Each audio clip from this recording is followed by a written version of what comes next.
আছেন, তিনি আমাদের বুরুন্দির কৃতি সন্তান হাফেজ সাইফুল, মুন্সিপুর মাদ্রাসার সুনামধন্য মেধাবী ছাত্র।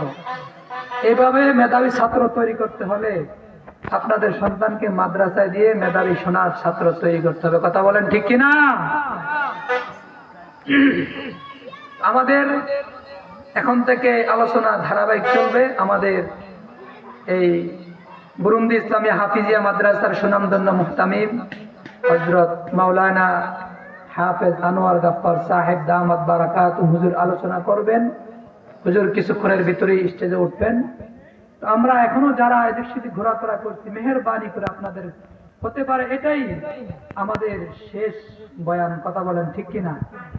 আমরা যে আগামী বছর বাঁচবো এর কোনো গ্যারান্টি আছে?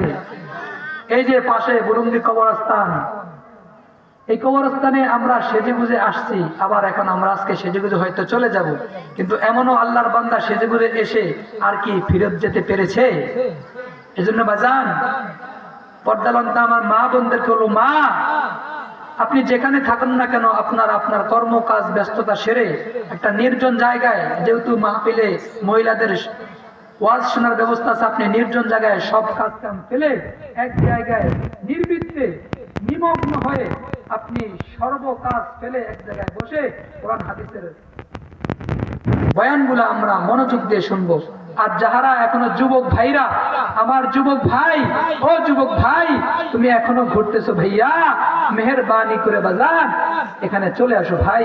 ও মুরব্বী বাবা, মেহেরবানি করে ওয়াজ মাহফিলে চলে আসুন। হতে পারে আমার জীবনের এটাই শেষ বয়ান। কথা বলেন ঠিক কিনা? হতে পারে এটাই আমার জীবনের শেষ বয়ান। সামনের বছর এই বয়ান পাবো কিনা সন্দেহ আছে। হয়তো সামনের বছর আমি কবরও থাকতে পারি কি পারি না।